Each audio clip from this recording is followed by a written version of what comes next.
우리 강의를 갖다가 어떻게 드리냐면은 성경 전체를 하나님 나라 관점에서 역사적 관점에서 어떻게 풀어서 이해해야 되는가 이렇게 설명을 해주시고요. 프로필을 약간 설명해 드리면은 우리 고려대학교 경제학과를 나오시고요. 모스크바 대학교 지역 경제학 석사를 가지고 계시고 또 아시아 연합 신학교에서 목회학 석사를 가지고 계십니다. 현재는 SK 케미컬이라든지 CS 건설 건물 중이고요.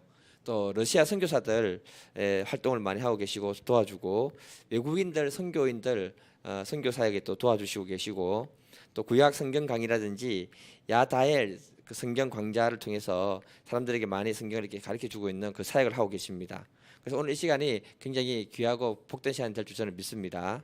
우리 다 같이 강사님 나올 때 같이 박수로 모시겠습니다. 예.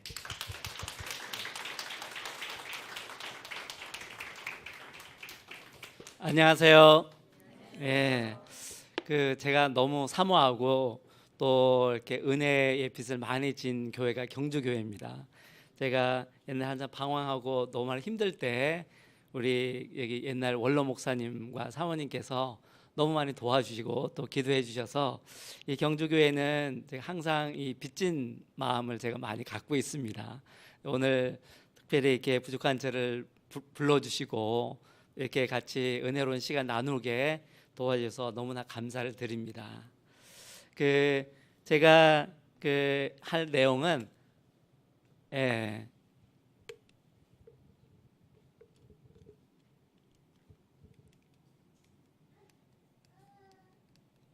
다음 장으로 좀 넘겨주시겠어요? 이게 잘 안 되네요. 우리가 성경을 여러분들 많이 읽으시죠? 근데 성경을 읽어보면은 성경 읽기가 어떠세요? 쉽게 이해가 되시나요?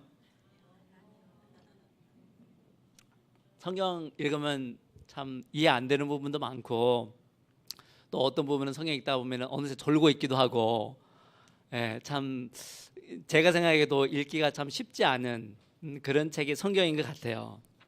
그래서 저는 이제 왜 이런 강의를 하게 되냐, 어떻게 하면은 사람들에게 좀 더 쉽게 성경을 읽게 할 수 있을까. 저도 옛날에 UBF에서 성경 공부를 했고 이렇게 달락달락은 성경 공부를 많이 했는데 성경 전체를 어떻게 하면 좀 쉽게 이해하고 그 전체 흐름 틀 가운데서 좀 이 부분을 좀 잘 이해할 수 있을까 하는 그런 고민을 많이 하게 됐어요. 그래서 제가 이 강의를 준비를 하게 됐습니다. 그러면 오늘 강의 시작하기 전에 여러분들 성경 한 구절만 읽고 시작하도록 하겠습니다. 그 앞 페이지로 좀 넘겨주시겠어요? 호세아서 6장 3절 말씀을 다 같이 한번 읽어보도록 하겠습니다. 시작. 그러므로 우리가 여호와를 알자, 힘써 여호와를 알자. 그의 나오심은 새벽빛같이 일정하니 비와 같이 땅을 적시는 늦은 비와 같이 우리에게 임하시리라 하리라. 아멘. 여러분들에게 강의 시작하기 전에 한 가지 질문을 드릴게요. 오늘은 제가 설교하는 게 아니고 강의하는 거니까 여러분들도 편하게 이렇게 들으시면 좋을 것 같아요. 저도 편하게 강의할 겁니다. 여러분들 왜 오늘 이 자리에 나오셨죠? 왜 말씀을 들어야 되는 거예요? 살기 위해서. 어떻게 살기 위해서? 행복하게 잘 살기 위해서. 여기서 다른 말로 표현하면은 하나님 나라 가기 위해서. 그렇죠? 그럼 우리가 어떻게 하면 하나님 나라 갈 수 있죠? 어떻게 하면은 우리가 하나님 나라를 소유하면서 살 수 있습니까?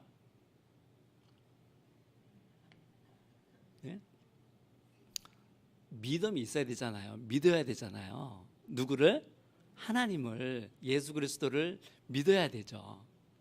근데 우리가 하나님을 믿는다는 것이 어떻게 쉬우세요? 그냥 내가 하나님을 믿어야지 결심한다고 해서 믿어집니까? 안 되잖아요.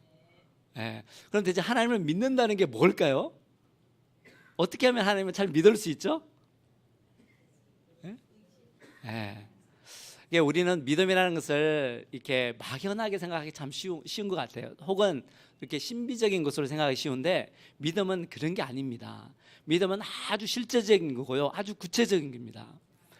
제가 지금은 저기 계신 우리 원로 목사님을 제가 목사님을 뵙고 알아온 지 한 15년은 넘은 것 같아요. 지금은 목사님이 무슨 말씀 하시면은 제가 그 말씀을 있는 그대로 잘 믿죠. 근데 제가 목사님을 처음 뵀을 때부터 그렇게 잘 믿을 수 있었을까요? 불가능하죠. 여러분 여기 결혼하신 분들 많죠? 예. 네. 그 혹은 남편이나 아내 되시는 분을 처음 딱 만났을 때 아, 내가 이 사람한테 내 일생을 맡기고 결혼해야지 이렇게 생각하신 분 있으세요? 아, 정말 그런 분이 있으면 아마 그런 분은 거의 기적 같은 존재일 거예요, 그죠? 예. 네. 어떻게 남편이랑 혹은 지금의 아내랑 결혼하기로 결심하게 됐습니까? 예? 어떻게 그렇게 됐어요?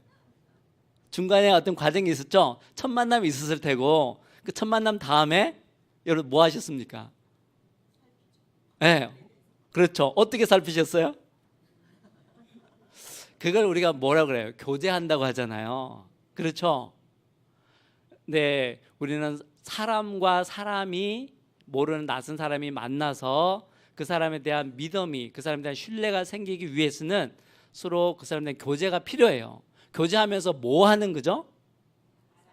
알아가는 거예요. 상대방이 어떤 사람인지, 이 사람의 성격이 어떻고, 이 사람이 어떤 음식을 좋아하고, 이 사람이 자란 환경이 어떻고 하는 것을 아주 구체적으로 알아가죠. 알아가고 알아가다 보면은 어떻게 됩니까? 그 사람에 대한 믿음이 조금씩 삭트기 시작하죠. 그러다 어느 순간에 가서 아, 이 사람한테 이 사람 정도면은 내 일생을 이제 맡겨도 되겠다 싶을 정도의 믿음이 생기게 되죠. 그럼 어떻게 합니까? 그럼 결혼하는 거잖아요. 그렇죠? 여러분 하나님 믿는 것도 마찬가지예요. 여러분들 처음에 하나님 첫 만날 쪽에서 내가 하나님께 나의 모든 일생을 하나님께 다 이렇게 드리겠다 헌신할 수 있습니까? 참 힘들죠. 하나님 믿을 수가 없습니다. 어떻게 해야 됩니까? 우리가 남자와 여자가 만나서 교제하듯이 우리도 하나님과 이제 뭘 시작해야 돼요? 교제를 시작해야 되는 거예요. 교제가 뭐예요? 서로 알아나가는 거예요. 그런데 하나님은 우리에 대해서 너무나 잘 아세요. 왜? 우리를 만드셨으니까, 우리를 설계하시고 우리를 계획하시고 만드셨으니까 하나님은 우리를 너무 잘 아신단 말이에요. 근데 우리는 하나님을 잘 모르죠. 그렇죠? 그래서 오늘 금방 읽은 이 호세아서 6장 3절에 있는 우리가 여호와를 알자 할 때 이 알자라는 뜻은 이 히브리어 원어로 어떤 단어를 쓰냐면 야다라는 단어를 써요. 혹시 여러분들 히브리어 공부 좀 해보신 분은 이게 무슨 뜻인지 알 거예요. 야다라는 것은 알다는 뜻인데 그냥 단순히 우리가 지식적으로 아는 것을 의미하지 않아요. 어떻게 아는 거냐면은 부부가 서로를 알아나가는 것을 야다라고 표현합니다. 부부가 서로 어떻게 알아나갑니까? 굉장히 밀접한 관계 속에서 서로 아주 긴밀한 그런 관계 속에서 서로 경험과 체험하면서 그렇게 알아나가는 것을 얘기해요. 그럼 우리가 여호와 하나님을 알아나갈 때 어떻게 알아나가야 되겠어요? 이렇게 알아나가야 된단 말이에요. 내가 남편을 알아나가듯이 아내를 알아나가듯이 아주 긴밀하고 친밀한 이런 교제를 통해서 알아나가야 돼요. 그때 우리가 하나님이 어떤 분이신가 알 수가 있죠. 근데 문제는 우리가 하나님을 잘 알아야지 하나님을 잘 믿을 수 있는데 문제는 우리가 어떻게 하나님을 알 수 있느냐는 거예요. 하나님을 어떻게 알 수 있습니까? 네. 여기는 다들 이렇게 모범생들만 계셔서 정답만 말씀하시는 것 같아요. 우리가 성경에 가면은 우리 인간은 하나님을 알 수가 없죠. 왜? 하나님은 우리랑 차원이 다른 분이잖아요. 그렇죠? 존재가 다른 존재잖아요. 그러니까 우리 인간이 하나님을 알 수가 없습니다. 근데 하나님께서 우리 인간이 하나님을 알 수 있는 방법을 알려주셨어요. 두 가지가 있습니다. 그게 뭐예요? 하나는 자연 만물을 통해서. 왜? 자연 만물은 하나님의 작품이니까. 그렇죠? 하나님의 작품이니까 우리가 어떤 작품이든지 그 작품을 보면은 그 작품을 만든 저자가 어떤 분인지 알 수 있죠. 우리 피카소 그림 보면은 이거 누가 피카소가 그렸다고 설명해주지 않아도 피카소가 갖고 있는 어떤 특징들이 있죠. 예, 우리가 이문열의 소설을 읽으면은 아, 이 사람이 어떤 생각을 갖고 있는 사람이구나 하는 것을 알 수 있죠. 그래서 우리가 어떤 작품을 보면은 그 작품을 만든 사람을 대충 알 수 있단 말이에요. 그처럼 우리가 이 우주 만물을 자세히 관찰해 보세요. 그러면은 하나님이 어떤 분이신지 어렴풋이 알 수 있어요. 그래서 우리가 자연 계시라고 하죠. 그런데 이 자연 계시는 한계가 있어요. 하나님께서 이 천지 만물을 창조하셨다는 것 정도는 알 수 있지만 이 하나님이 정말 우리의 아버지가 되신다. 하나님이 우리의 주인이 되신다. 예수님이 우리의 구주가 되신다. 이런 거는 자연 만물을 통해서도 알 수 없단 말이에요. 그걸 알려면 어떻게 해야 됩니까? 성경을 봐야 돼요. 우리가 여러분들 나는 기도하면서 무슨 직통 계시를 받았어 이런 사람들이 있죠. 물론 직통 계시가 있을 수 있습니다. 있을 수 있어요. 그런데 이 직통 계시가 정말 하나님으로부터 왔는지 안 그러면은 이상한 데로부터 왔는지 우리가 체크는 할 줄 알아야 됩니다. 무엇을 가지고? 성경을 가지고. 그래서 우리가 성경을 캐논이라고 그러죠. 기준이 되는 거예요. 우리가 하나님을 알 수 있는 그래서 유일한 방법이 성경 공부하는 거예요. 성경을 모르고 하나님을 안다, 하나님을 믿는다. 이거는 거짓말이에요. 거짓말. 우리가 성경을 통해서 하나님을 많이 알아가고 깊이 알아갈수록 하나님을 더 잘 믿게 되는 거예요. 믿음이라는 것은 그냥 주어지지 않습니다. 내가 어떻게 해요? 내가 알아나가면 알아나갈 만큼, 내가 하나님과 교제하면 교제하는 만큼 하나님에 대해서 알아나갈 수 있고 하나님께 대한 믿음이 깊어지는 거예요. 여러분들 오늘부터 열심히 성경 공부하시기 바랍니다. 열심히 성경 읽어야 돼요. 그런데 아까 얘기했듯이 성경은 읽어도 어렵거든요. 어렵잖아요. 잘 이해 안 되죠. 왜 어려울까요, 성경이? 네, 성경이 어려운 데는 몇 가지 이유가 있어요. 성경이 언제 기록됐습니까? 네? 창세기, 출애굽기, 레위기, 민수기, 신명기, 모세오경이라 그러죠. 모세오경이 언제 기록됐어요?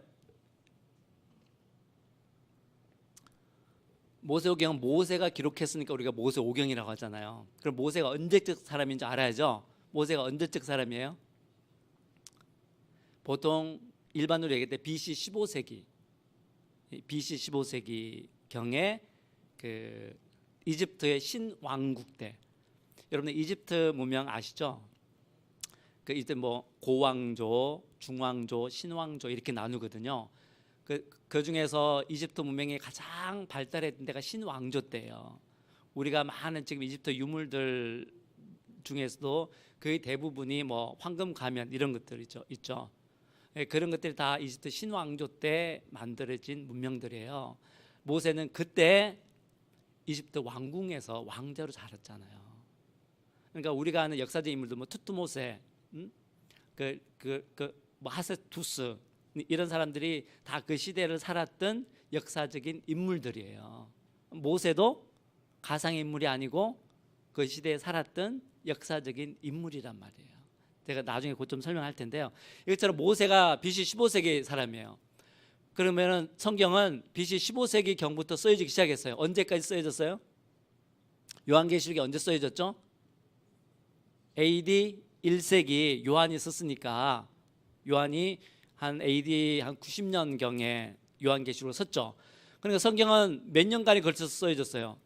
거의 1600년간에 걸쳐서 쓰여진 게 성경이에요. 제가 여러분들한테 한 가지 질문 드릴게요. 여러분들 훈민정음 서문 배우셨죠? 고등학교 다닐 때. 다 어떻게 시작합니까? 나란 말씀이 둥기게 달아 이런 전차로 어린 백성이 서로 서로 삼았디 아니할세 이렇게 쭉 나가는 거 있잖아요. 근데 지금 그거 딱 갖다 놓고 이거 읽어보세요 하면 읽을 수 있는 분 계세요? 무슨 뜻인지 아세요? 모르죠? 왜 모르세요? 한글로 쓰여져 있잖아요. 그렇죠. 훈민정음 서문이 언제 기록됐어요? AD 15세기. 지금부터 몇 년 전이에요? 한 600년 전? 뭐 해봐야지 길게 잡으면 700년 전. 700년도 안 되죠. 그런데도 우리가 그거 읽으면은 이해 안 돼요. 어떻게 해야 돼요? 선생님이 해석해 줘야 되잖아요. 성경도 마찬가지예요. 성경 언제 써졌다고요? 지금부터 한 3,500년경부터 쓰여지기 시작해서 지금부터 2,000년 전에 쓰여진 거예요. 훈민정음 서문도 우리가 지금 읽으면 몰라요. 근데 성경 읽으면 어떻게 알겠어요? 그러니까 성경은 어떻게 해야 된다? 누군가가 가르쳐 줘야 되는 거예요. 해석해 주셔야 되는 거예요. 그러니까 여러분들이 이제 잘 배우셨다가 여러분들만 알지 말고 가르쳐 주시기 바랍니다. 여러분들 자녀한테도 가르쳐 주시고 주변에 있는 사람들한테도 가르쳐 주셔야 돼요. 예. 근데 이게 굉장히 중요한 포인트예요. 우리 성경을 읽을 때 성경은 아주 오래된 글이기 때문에 그 당시 어떤 언어적인 코드가 있거든요. 그것을 제대로 이해하지 못하면 성경을 잘못 이해하게 돼요. 얼마 전에 제가 지금 딸 쌍둥이가 있는데요. 지금 고3이거든요. 얼마 전에 쌍둥이들 생일이었어요. 그러니까 큰애가 둘째가 저한테 오더니 아빠 생선 안 줘? 생선이 뭐야? 무슨 생선을 줘야 돼? 아빠 생일 선물 줘야지. 이런 말 잘 이해 안 되잖아요, 그죠? 아마 50대, 60대 되신 분들은 잘 이해 안 될 거예요. 하루는 제가 아들이랑 영화 보고 오는데 아들이랑 딸이랑 영화 보고 오는데 우리 아들이 그래요. 이 영화 정말 노잼이야. 그러니까 옆에 있는 큰 애가 정말 핵노잼이야. 잘 이해가 안 되죠, 저는. 그래서 물어봐야지 알아요. 같은 시대를 살고 있잖아요. 그런데도 지금 중고등학생들하고 한 5, 60대 된 사람들하고 커뮤니케이션 하려면은 이 언어적인 코드를 맞춰야 된단 말이에요. 누군가가 이게 해석해 줘야 돼요. 성경도 마찬가지예요. 그래서 성경이 어려운 거예요. 그래서 여러분들 성경 읽을 때 나중에 이 언어적인 코드를 어떻게 맞출 것인가, 이거 한 가지 고민해야 돼요. 그것 때문에 성경이 어렵고, 지금 화면을 보시면은 우리가 성경을 읽을 때 우리가 좀 신경 써야 될 세 가지를 제가 적어놨어요. 이 세 가지만 여러분들 좀 이해를 하시면은 성경을 훨씬 쉽게 이해할 수 있을 겁니다. 여러분들 소설책 한 권, 한 300페이지 되는 소설책 딱 들었어요. 다 읽는데 며칠 걸리죠?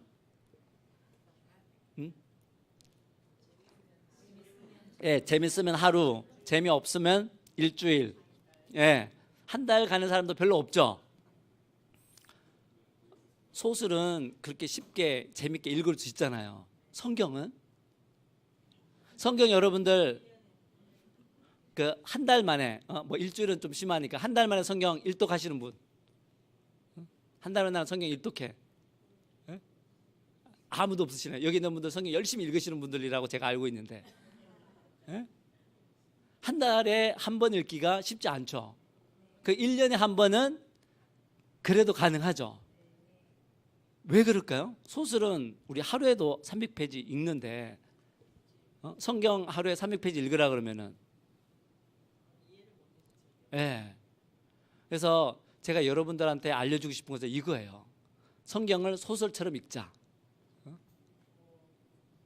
그러면 여러분들 정말 한 달에, 일주일은 좀 심하고 한 달에 한 번은 읽을 수 있어요. 근데 그러기 위해서는 제가 지금 말씀드리는 이런 문제들을 먼저 풀어야 돼요. 아까 말씀하신 언어적인 코드가 그 중에 하나고요. 그 다음에 우리가 특히 신경 써야 되는 게 뭐냐면은, 성경은 여러분들 어떤 책이라고 생각하세요? 성경은 역사책이에요. 역사책. 제가 아까 말씀드렸잖아요. 역사책이에요. 여러분들 제가 질문 하나 드릴게요. 역사하고 신화나 전설하고 차이가 뭐예요? 역사는 사실을 기록한 책이에요. 신화나 전설은 꾸며낸 이야기예요. 그렇죠? 이게 달라요. 그럼 성경이 역사책이라고 할 때 성경은 뭐예요?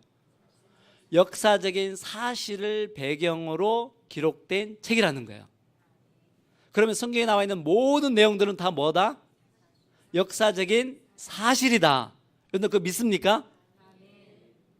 근데 제가 이런 얘기 하면요, 사람들은 야, 그럼 에덴 동산도 이게 역사적인 사실이야?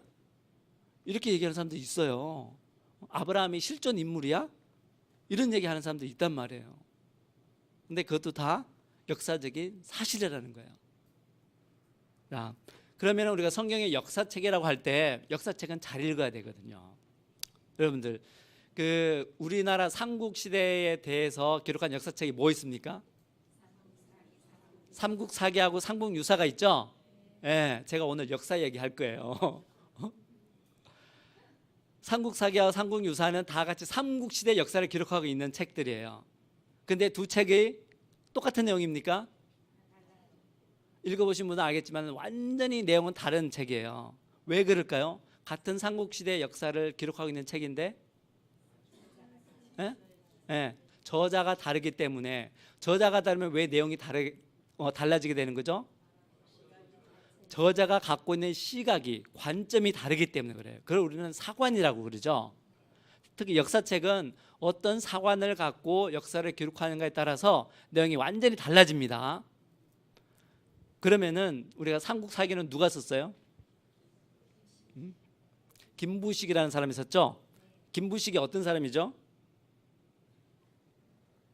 김부식은 고려시대 때 굉장히 유명한 유학자예요.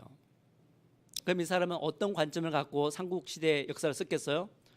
유학자적인 관점을 갖고 삼국시대 역사를 썼단 말이에요. 그러니까 어느 나라 중심으로 썼어요? 신라 중심으로 썼죠.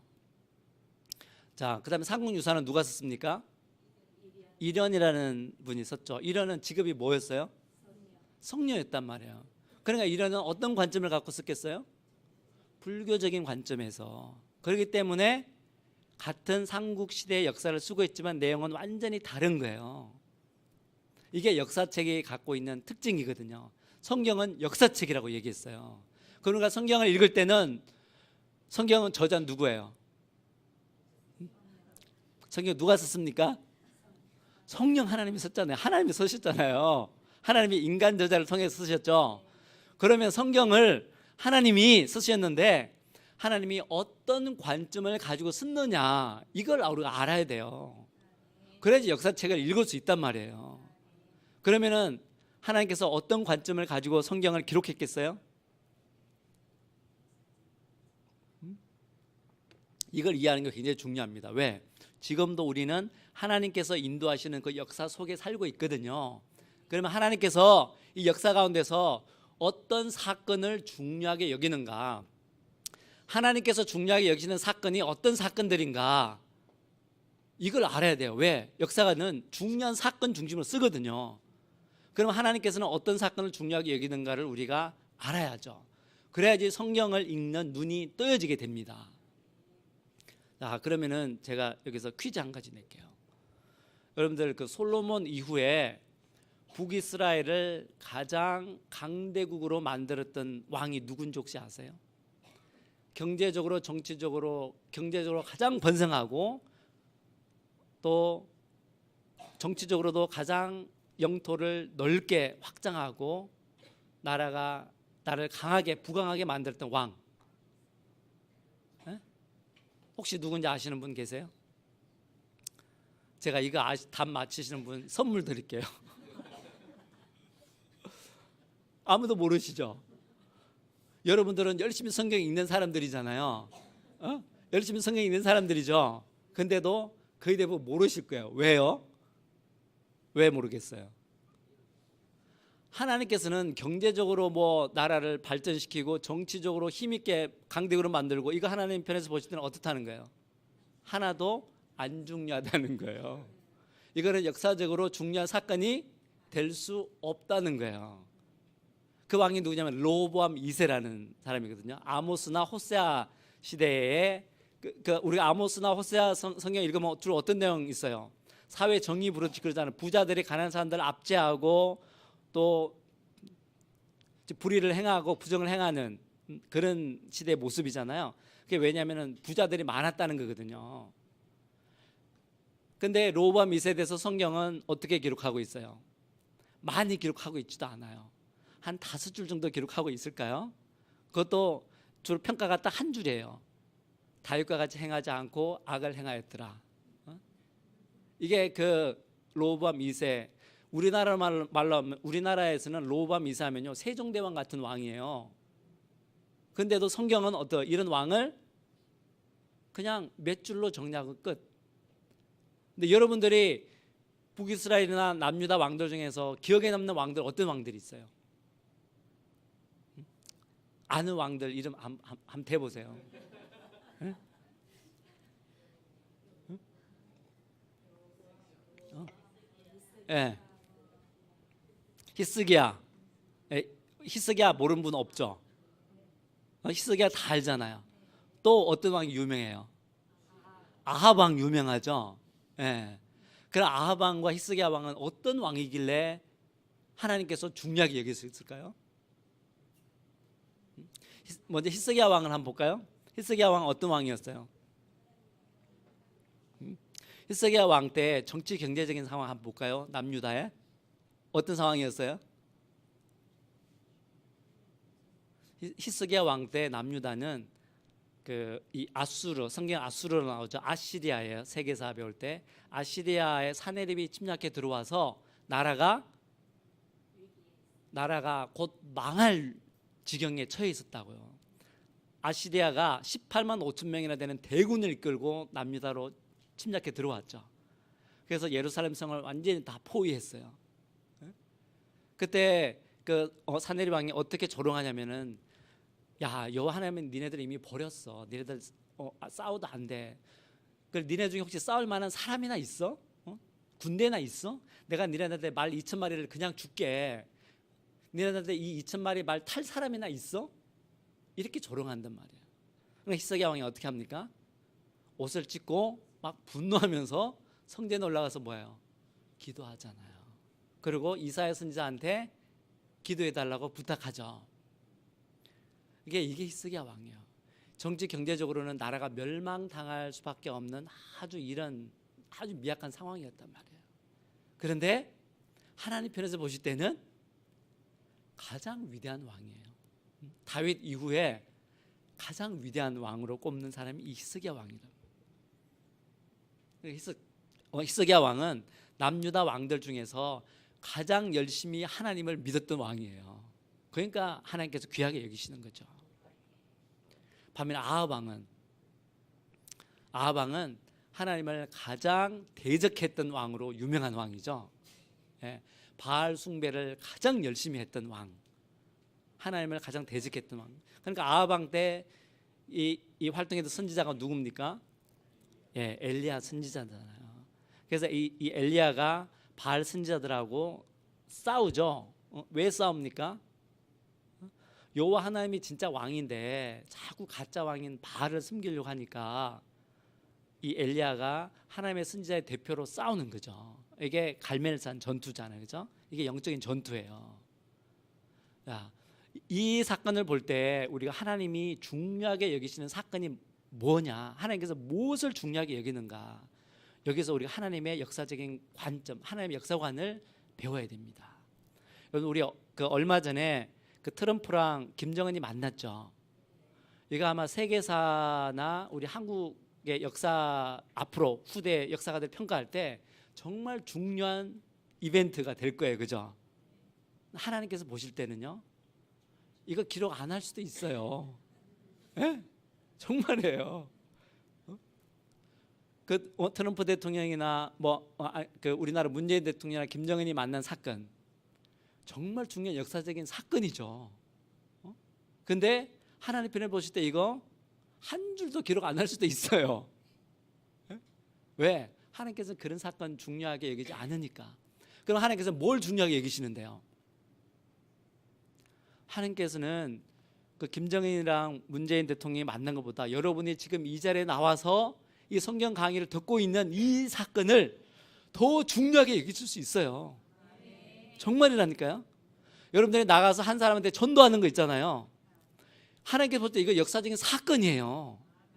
하나님의 역사책에 정말 중요하게 기록될 사건이라고요. 여러분들이 하나님께 와서 예배드리고 교회 나와서 청소하고 전도하고 신방하고, 여러분들 보실 때 이게 뭐 별 볼 일 없는 사건처럼 보이죠? 그렇지 않아요. 하나님께서 보실 때는 이것이 훨씬 더 중요한 역사적인 사건이 될 수 있습니다. 우리는 이런 역사적인 사건을 볼 수 있는 눈을 가져야 됩니다. 그런 시각을 갖고 성경을 봐야 되는 거예요. 그래서 여러분들이 오히려 문재인 대통령보다도 하나님께서 보실 때는 더 귀한 분이고요, 더 위대한 인물이에요. 더 위대한 역사적인 인물들이라고요. 그러니까 우리가 아브라함이 역사적인 인물이잖아요. 그렇죠?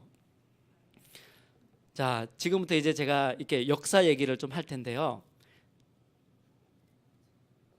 이 성경을 보려면은 앞으로 좀 옮겨가 주시겠어요? 예. 그 다음 페이지. 예. 한 페이지 앞으로. 예. 제가 이제 그 우리가 성경을 할 때 우리가 주의해야 될 게, 첫째는 성경의 역사책이라는 거. 그렇기 때문에 역사적인 배경을 이해를 해야지 성경을 이해할 수 있어요. 이 구약 성경도 마찬가지고 신약 성경도 마찬가지입니다. 역사적인 배경을 모르고 성경 읽으면은 이해는 할 수 있지만 놓치는 부분이 아주 많을 거예요. 자, 그 다음에는 성경은 문학 작품이에요. 왜? 문학적인 장르를 갖고 기록이 돼 있거든요. 그러니까 여러분들 문학적인 장르 아시죠? 어떤 장르가 있어요? 시도 있고 소설도 있고 수필도 있고 평론도 있고 그냥 그 설명문도 있고 논설 같은 이런 문장들도 있죠. 성경은 문학 작품이기 때문에 이런 장르를 가지고 있어요. 근데 여러분 성경 읽을 때 이런 장르를 생각하면서 읽습니까? 여러분들 시 읽을 때하고 신문 기사 읽을 때 똑같은 시각을 갖고 읽으시나요? 안 읽죠? 시를 신문 기사 읽듯이 읽으면 어떻게 됩니까? 그 시가 주는 맛을 전혀 못 느끼죠. 예? 느낄 수가 없어요. 근데 여러분 성경 읽을 때는 그렇게 읽는단 말이에요. 시를 읽듯이 읽어야 되는데 오히려 신문 기사 읽듯이 성경을 읽는 경우가 아주 많아요. 성경은 장르가 아주 다양합니다. 이야기도 있고요, 편지글도 많죠. 그다음에 예언도 있고요, 시도 많아요. 그렇죠? 또 우리가 좀 생소한 묵시도 있어요. 여러분 성경 읽다 보면 제일 어렵게 느껴지는 성경이 어떤 성경들이에요? 네? 선지서. 또 선지서는 예언이기 때문에 그래요. 또 어떤 성경 이해하기 어렵습니까? 계시록, 또 다니엘서, 또 레위기나 그 출애굽기 후반부도 좀 이해하기 힘들죠. 여러분들이 왜 이런 성경들이 어렵냐면은 문학적인 장르를 이해하지 못해서 그런 거예요. 출애굽기 후반부나 레위기는 뭐예요, 이거? 법이잖아요, 법. 여러분들 법전 읽기 쉬우세요? 어려운 거예요. 그래서 레위기나 출애굽기가 어려운 거예요. 법이니까. 그 다음에 다니엘서나 요한계시록은 왜 어려워요? 이게 묵시기 때문에 그래요. 묵시라는 것은 하나의 문학적인 장르예요. 한 BC 4세기부터 AD 한 2세기, 3세기까지 굉장히 유행했던 문학적인 장르입니다. 오늘날 소설처럼. 그때 그 당시 사람들은 묵시문학이 갖고 있는 특징들을 잘 알고 있어요. 그렇기 때문에 요한계시록이나 다니엘서를 읽어도 전혀 어렵지 않아요. 근데 우리는, 여러분 혹시 묵시문학 읽어본 분 계세요? 아무도 없죠. 이거는 이제 신학 공부한 사람이나 아마 한두 권 정도 읽어봤을 거예요.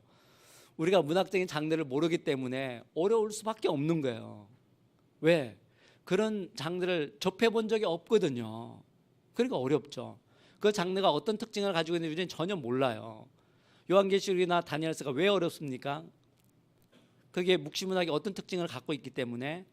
묵시문학의 특징을 간단하게 설명하면 거기는 비유가 많아요. 상징적인 표현이 아주 많아요. 숫자적인 표현도 많고요. 또 초월성이 아주 두드러져요. 그러니까 이 땅의 얘기를 하다가 갑자기 하늘 얘기로 갑자기 옮겨가요. 예? 그러니까 이런 그 문학적인 특성을 여러분들 모르기 때문에 어려운 거예요. 그러니까 다니엘서나 요한계시록 읽을 때 그것을 문자적으로 읽는다고 해보세요. 그러면은 읽어도 이해가 잘 안 되고 이해를 했다고 하더라도 잘못 이해하는 경우가 아주 많습니다. 그러니까 요즘 대표적인 이단들이 뭐예요? 14만 4천 명 얘기하는 이단들 많잖아요. 그렇죠? 그게 묵시문학이 갖고 있는 문학적인 특징을 이해하지 못해서 그런 일이 생기는 거예요. 성경 어디에도 14만 4천 명만 구원받는다는 표현이 없습니다. 근데 그걸 문자적으로 해석하기 때문에 그런 오류가 생기는 거예요. 예. 그래서 성경은 이런 문학적인 특성을 이해를 해야 된다. 그 다음에 하나는 성경의 전체적인 주제를 파악하면서 읽어야 된다. 요 세 가지만 알면은 여러분들이 성경을 아주 쉽게 이해를 할 수 있습니다. 그러면 제가 이것을 오늘부터 해서 세 번에 걸쳐서 이 강의를 할 텐데요. 오늘은 역사적인 배경에 대해서 잠깐 얘기할게요. 여러분들 아브라함 아시죠? 예, 이 페이지 놔두세요. 예, 아브라함의 고향이 어디입니까? 갈대아 우르. 갈대아 우르가 오늘날 어디예요? 오늘날 이라크입니다. 이라크. 여기가 우르예요. 우르. 이 지역 자체가 이 지역이 갈대아 지역이고요. 갈대아 지역에 있는 우르라는 도시 국가예요. 이 우르는 언제 발달했던 언제 문명이 발달했던 도시 국가죠? 여러분들 혹시 메소포타미아 문명이라고 들어보셨죠? 세계에서 가장 오래된 4대 문명이 있었잖아요. 뭐예요? 메소포타미아, 그 다음에 이집트, 그 다음에 인도, 그 다음에 중국, 황하, 요 4개 문명을 가장 우리가 먼저 발달한 그런 문명이라고 하죠. 그 중에서도 제일 먼저 발달한 문명이 어디예요? 메소포타미아 문명입니다. 그러면은 왜 메소포타미아 문명이 모든 인류의 문명 가운데서 가장 먼저 발달했을까요?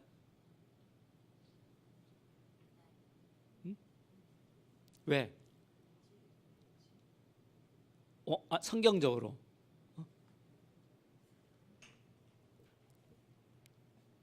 왜? 왜 메소포타미아? 여러분들 사회 시간 다 배웠잖아요. 메소포타미아 문명이 세계 문명 중에서 가장 먼저 발달한 문명이다. 이거 배웠잖아요. 왜? 왜 메소포타미아 문명이 세계 문명 중에서 가장 먼저 발달할 수밖에 없었을까요? 그거는 바로 여기 있습니다. 이게 어디라고 써 있어요? 아라라산. 아라라산이 어떤 곳이에요? 그렇죠. 노아 방주가 머물렀던 곳이 이 아라라산이에요. 이 아라라산은 오늘날은 어디냐면 여기가 터키거든요.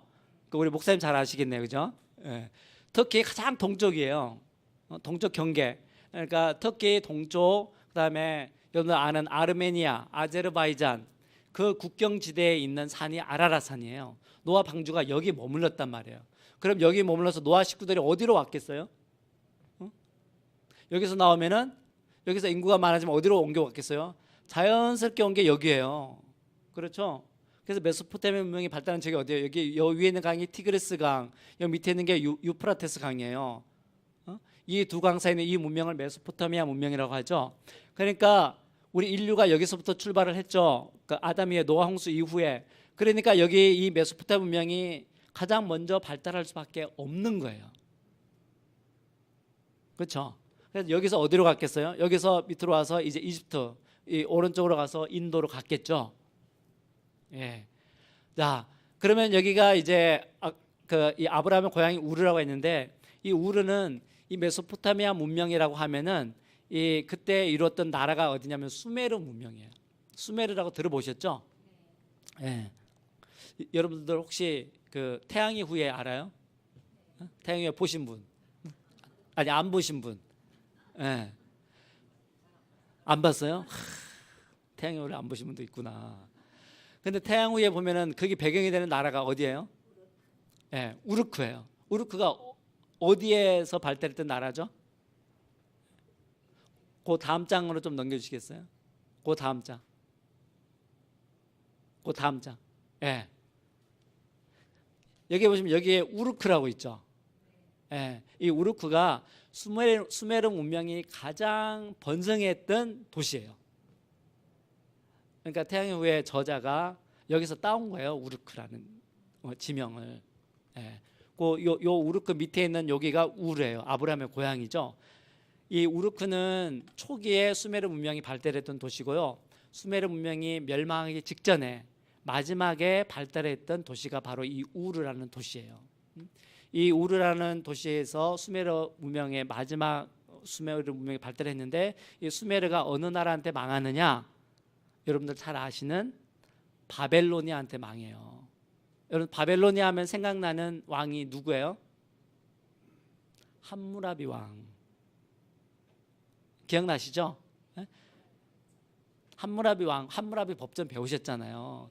세계에서 가장 오래된 성문법. 이거 항상 시험에 나왔던 문제인데, 그죠? 근데 요즘은 이것도 깨졌어요. 여러분들이 세계에서 가장 오래된 성문법을 함무라비 법전을 알고 있는 분은 이미 저처럼 나이가 드셨다는 거예요. 요즘은 어떤 법전이에요? 아까 아브라함의 고향인 우르에서 만들어진 우르 남무 법전이 최근에 발굴이 됐어요. 그래서 이 우르 남무 법전이 그 가장 오래된 법전이에요. 지금은. 예. 제가 왜 이런 얘기를 하냐면은 아브라함을 많은 사람들이 가상의 인물 정도로 생각하거든요. 근데 아브라함은 가상의 인물이 아니에요. 역사적인 실존 인물이에요. 아브라함이 그럼 언제쯤에 살았을까요? 그 앞페이지 넘어 옮겨주시겠어요? 더 앞에. 앞으로 가주세요. 앞으로 한 페이지만 더. 네. 여기 보면 아브라함 제가 여기 써놨죠. BC 2000년경의 사람이에요. BC 2000년경에는 아까 얘기했던 그 우르라는 도시 국가가 가장 번성했을 때. 그리고 우리가 아까 얘기했던 함무라비 법전은 언제 만들어졌느냐? BC 한 1750년경에 만들어진 법전이에요. 그러니까 아브라함이 살던 시대하고 그렇게 멀지 않아요. 예, 그 다음 페이지 좀 보여주세요. 그래서 이 아브라함의 고향이 여기 갈대아 우르예요. 그럼 갈대아 우르에서 아브라함이 하나님의 명령을 받았죠. 뭐라고? 내가 내게 지시할 땅으로 가라고. 가나안 땅으로 가라는 지시를 받았죠. 가나안 땅은 어디예요? 가나안 땅은 여기가 가나안 땅이에요. 여기가 가나안 땅이에요. 여기가 이제 아브라함이 있었던 우르고. 그럼 여기서 일로 가려면 어떻게 가야 되겠어요? 일로 가려면 사실 지도상으로 보면 여기서 그냥 쭉 이렇게 가면 제일 빨리 쉽게 갈 수 있겠죠. 근데 왜 일로 못 가겠어요? 여기는 뭐길래? 여기는 사막이란 말이에요. 그러니까 길이 없죠. 그러면 어떻게 해야 돼? 길은 무엇을 따라서 난다고 했어요? 강을 따라서 길이 난다고 했죠. 그러면 아브라함이 어디로 옮겨갔겠어요? 우르에서 출발해서 여기 가나안 땅을 가려면 이 위로 쭉 이렇게 올라갈 수밖에 없어요. 이렇게 쭉 올라갈 수밖에 없단 말이에요. 그래서 유프라테스 강을 따라 쭉 올라가면 여기 어디가 있어요? 하란이 있어요. 그래서 하란에 와서 아브라함이 잠깐 멈추죠. 하나님께서 다시 하란에 나타나셔서 다시 뭐 하라 그래요? 다시 가나안 땅으로 가라 그래서 하란에서 다시 짐 싸서 이 가나안 땅으로 세겜 땅으로 와서 정착을 하게 되죠. 이게 아브라함의 이동 경로예요. 여러분 성경 읽을 때 이거 좀 알고 읽으셔야 돼요. 그래야지 아브라함이 여기서 부르심을 받았고 일로 갔다가 일로 갔구나 하는 것을 알 수가 있죠. 자, 그러면은 여기 이제 그 유브라데 강이 나왔으니까 한 가지만 제가 질문을 더 드릴게요. 에덴 동산은 어디 있었을까요? 에덴 동산은 어디에 있었을까요? 에덴 동산에 대한 기록이 어디 나옵니까? 창세기 2장 보면 나오죠. 그러면 우리가 에덴 동산이 어디서 있는지 정확한 위치는 알 수 없어요. 왜? 성경에 정확하게 표시 안 해놨으니까. 그런데 대충은 짐작할 수 있도록 만들어놨어요. 왜냐? 거기는 지명들이 아직도 남아있는 지명들이 있거든요. 자, 에덴 동산에서 네 강이 발원하여서 흐른다고 돼 있죠. 그 네 강 이름 중에 첫 번째, 두 번째 강은 우리가 모르는 강이에요. 그냥 넘어가고 통과. 세 번째 강이 무슨 강이에요? 히데겔 강은 성경에 몇 번 나오죠. 어디 나옵니까? 창세기도 나오고 또 어디 나와요? 다니엘서 읽어보면 나와요. 다니엘이 어디서 하나님의 환상을 봐요? 히데겔 강가에서. 그리고 히데겔 강이 무슨 강이겠어요? 여기는 오늘날의 티그리스 강의 옛 지명이 히데겔이에요. 그다음 네 번째 강은 어디예요? 유브라데 강이죠. 유브라데 강은 오늘날의 유프라테스 강이죠. 예, 이 지역이에요. 자, 그러니까 우리가 대충 이제 힌트를 얻었죠. 그다음에 성경에 보면 두 번째 강이 어디 주위로 흘렀다 그랬어요? 구스 온 땅을 흘렀다고 하거든요. 구스. 구스가 오늘날 어느 나라죠? 예, 아프리카에 있는 이집트 밑에 있는 이디오피아예요. 이디오피아 지역을 옛날에는 구스 땅이라고 했거든요. 그러니까 우리가 에덴 동산이 정확히 어디 있는지는 몰라요. 모르지만 대충 짐작은 할 수 있어요. 어디? 여기 티그리스 강이 있고 유프라테스 강이 있고 여 밑에 이집트 밑에 여기가 구스 땅, 오늘의 이디오피아거든요. 그러니까 대충 이 지역에 있었던 거예요. 그러니까 에덴 동산은 꾸미는 이야기가 아니고 실제 역사상 이 땅 위에 존재했던 동산이에요. 여러분들 그거 믿으십니까? 네, 성경은 역사책이라고 했잖아요. 성경이 역사적인 사실이라는 것을 여러분들 아셔야 돼요. 네. 자, 이것처럼 이 아브라함도 역사적인 인물이에요. 그래서 여러분들은 아브라함을 믿음의 조상으로 여기잖아요. 여러분들이 아브라함을 믿음의 조상이라고 믿는 게 왜 중요해요? 아브라함이 내 할아버지야. 그럼 나는 뭐예요? 아브라함의 후손이야. 그러면 후손은 어떤 권리를 가져요? 아브라함이 가졌던 모든 재산을 물려받을 상속권을 갖고 있잖아요. 그래 안 그래요? 네. 그러면은 하나님께서 아브라함에게 주신 약속은, 그 약속은 내가 어떻게 하는 거예요? 상속으로 물려받는 거예요. 그래서 나와 아브라함이 어떤 존재가 돼요? 같은 존재가 되는 거예요. 같은 역사적인 공간 속에서 살고 있는, 아브라함이 위대한 인물이면 나도 무슨 인물이다? 나도 위대한 인물이 되는 거예요. 왜? 아브라함이 하나님께로부터 받았던 그 약속을 우리도 물려받아서 지금 이 땅에 살고 있기 때문에 그런 거예요. 아브라함이 감당했던 그 사명을 오늘날 우리도 감당해야 되는 거예요. 그리고 그것을 감당하기 위해서 우리가 뭐 하는 거예요? 열심히 신앙생활 하는 거예요. 나중에 아브라함이 받은 약속을 제가 한번 설명할 기회가 있을 텐데요. 그거 보시면 여러분 놀라실 거예요. 오늘 우리가 하고 있는 것과 똑같습니다.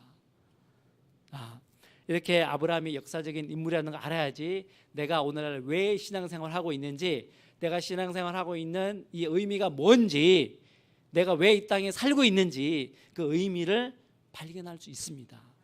왜? 나는 역사의 흐름 속에 살고 있는 거거든요. 동떨어진 세계 속에 살고 있는 게 아니에요. 아브라함이 살았던 그 역사 속에, 다윗이 살았던 그 역사 속에, 예수님이 사셨던 그 역사적인 흐름 속에 내가 서 있는 거예요. 그러니까 내가 어디 서 있는 거예요? 하나님께서 주관해 나가시는 역사의 메인스트림에 내가 서 있는 거라고요. 내가 그냥 보통 사람이 아니라는 거예요. 역사적인 인물이란 말이에요. 여러분들 자부심을 가지셔야 돼요. 그러기 위해서는 내가 뭘 알아야 돼요? 성경이 역사책이고 내가 이 역사의 흐름 속에 있다는 것을 발견해야 돼요. 그것을 깨달아야 돼요. 그리고 그 안에 여러분들이 사셔야 됩니다. 그리고 그 안에서 여러분들이 나의 존재 의미를 발견하고 나의 사명을 발견해야 됩니다. 그러기 위해서 우리가 뭐 하는 거예요? 성경 공부하는 거예요. 그러면은 우리 성경을 쭉 읽다 보면 이제 아브라함 다음에 어떤 인물이 나와요? 모세가 나오죠. 아브라함, 이삭, 야곱, 요셉이 나오는데 그는 같은 족장 시대 인물이니까. 아까 모세는 몇 세기 사람이라고 했어요? BC 15세기 경 사람. 모세도 역사적인 실존 인물이에요. 네? 우리가 나중에 이집트 유물을 보면 다 알 수 있어요. 모세 다음에는 출애굽하죠. 출애굽한 다음에 사사 시대가 이어집니다. 사사 시대는 한 400년 동안 쭉 이어지거든요. 예? 그 사사 시대가 끝나면은 누가 등장해요? 이제 왕이 등장하죠. 사울과 다윗과 솔로몬이 등장합니다. 사울과 다윗과 솔로몬이 등장하는데 이때가 대충 언제쯤이냐? BC 1000년경이에요. 예. 근데 이때부터는 우리가 세계사를 좀 잘 알아야 돼요. 왜? 여러분 성경 읽을 때, 구약 성경 읽을 때 세계사 모르면요, 성경 이해 안 됩니다. 아수르라는 나라, 그 앞에 헷 족속 나오죠. 헷 족속이 오늘 어디입니까? 헷 족속이 히타이트예요. 히타이트 문명이 발달한 데가 터키거든요. 예. 이 아브라함이 그 막벨라 굴을 산 사람 에브론도 무슨 족속? 헷 족속 히타이트 사람이에요. 또 그 다윗이 그 바세바의 아내 우리 아내 바세바를 범하죠. 그 우리아가 어느 족속 출신이에요? 헷 족속 출신이에요. 이 우리아는 다윗의 30용사 중에 한 사람이었다고. 근데 그 아내를 다윗이 범한 거니까 얼마나 나쁜 놈이에요. 예? 자기 충신의 아내를 범한 거니까. 이렇게 역사적인 지명들이나 역사적인 그 인물들을 우리가 성경을 통해서 알아야 됩니다. 그 다음에 이제 히타이트가 바벨론을 아까 수메르 문명을 다음에 바벨론이 등장했다 그러죠. 함무라비 이 구 바벨론이에요. 그 다음에 등장한 나라가 히타이트예요. 이 히타이트를 멸망시킨 나라가 어디냐? 바로 아시리아예요. 자, 우리 아수르는 성경에 많이 등장하죠. 이 아수르를 멸망시킨 나라가 어디예요? 신바벨론이에요. 우리 성경에 많이 등장하는 바벨론입니다. 이 바벨론이 가장 번성했던 시대는 언제냐면 BC 한 6세기경, BC 6세기, 7세기경 이때예요. 우리가 북이스라엘이 언제 망합니까? BC 722년에 망합니다. 북이스라엘이 망할 때 남유다 왕이 누구라고 했어요? 북이스라엘이 망할 때 남유다 왕이 히스기야 왕이라고 아까 얘기했잖아요. 아까 얘기 안 했나요? 그러니까 아시리아가 북이스라엘을 멸망시키고 남쪽으로 쳐들어온 거예요. 남유다까지 멸망시키려고. 그때 왕이 히스기야 왕이에요. 자, 오늘 지금 시간이 너무 많이 된 것 같아요. 그래서 오늘은 여기서 중간에 제가 끝내고요. 다음 주에 이 강의를 계속 이어가도록 하겠습니다. 감사합니다. 예, 우리